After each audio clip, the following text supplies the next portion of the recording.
6 दिवसांनी नागपुरातल्या हिंसाचारग्रस्त भागातली संचारबंदी पूर्णपणे उठवली। दुकानं सुरू झाल्यानं नागपूरकरांनी सोडला सुटकेचा निश्वास। तणाव निवडल्यानं नागपूर पूर्वपदावर।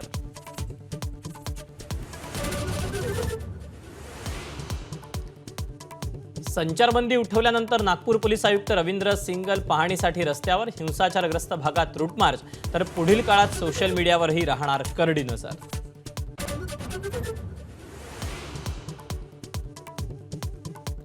अस्तित्वाची लढाई लढणाऱ्या मनसेनं महापालिका निवडणुकांसाठी शिलेदार निवडले। संदीप देशपांडे मुंबई अध्यक्ष, तर अमित ठाकरेंकडे गटाध्यक्षपदासह सर्व शाखांची जबाबदारी।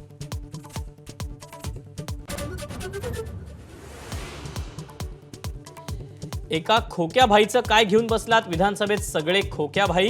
सध्याच्या राजकीय परिस्थितीवरून राज ठाकरेंचा टोला, तर अस्तित्व जाणवून देण्यासाठी अशी विधानं करावी लागतात, आशिष शेलारांचं प्रत्युत्तर।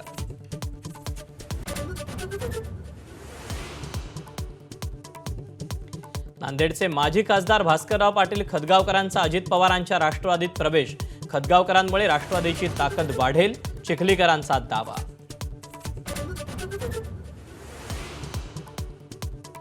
माझंही पुनर्वसन करा, लोकसभेत पराभूत झालेल्या सुजय विखेंचं भाजप आमदारांच्या सत्कार कार्यक्रमात आवाहन।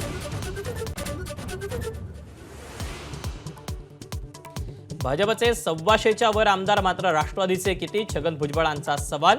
तर आपल्याला कुठून कुठे जायचं आहे याचा विचार करावा लागेल, भुजबळांचा पक्षाला सल्ला।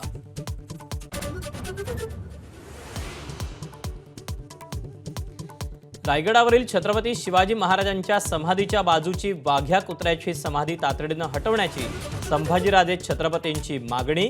इतिहासात वाघ्याचा संदर्भ नसल्याचं म्हणत फडणवीसांना पत्र।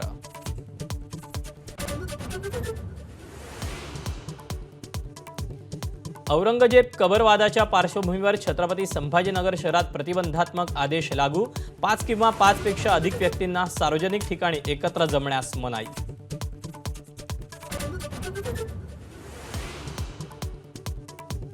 नाशिक कुंभमेळ्याच्या आयोजनासाठी कायदा करून प्राधिकरण स्थापन करणार। मुख्यमंत्री देवेंद्र फडणवीसांची नाशिकमध्ये माहिती।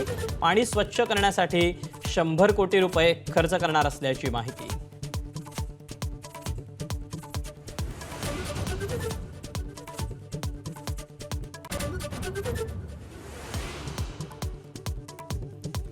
नाशिकमधील मुख्यमंत्र्यांच्या पाहणी दौऱ्यात मंत्री गिरीश महाजनांची पळापळ।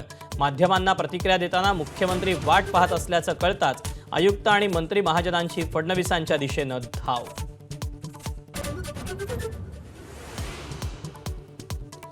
न्यायमूर्ती यशवंत वर्मांच्या घरी सापडलेल्या पैशांचा पोलिसांनी दिलेला व्हिडिओ सुप्रीम कोर्टाकडून पब्लिक प्लॅटफॉर्मवर। न्यायमूर्ती वर्मांना मोबाईलमधला कोणताच डेटा डिलीट न करण्याचे निर्देश।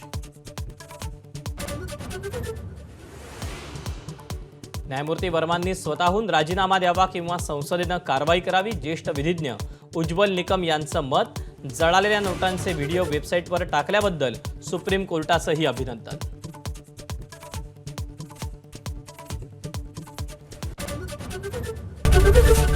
एबीपी माझा, उघडा डोळे बघा नीट।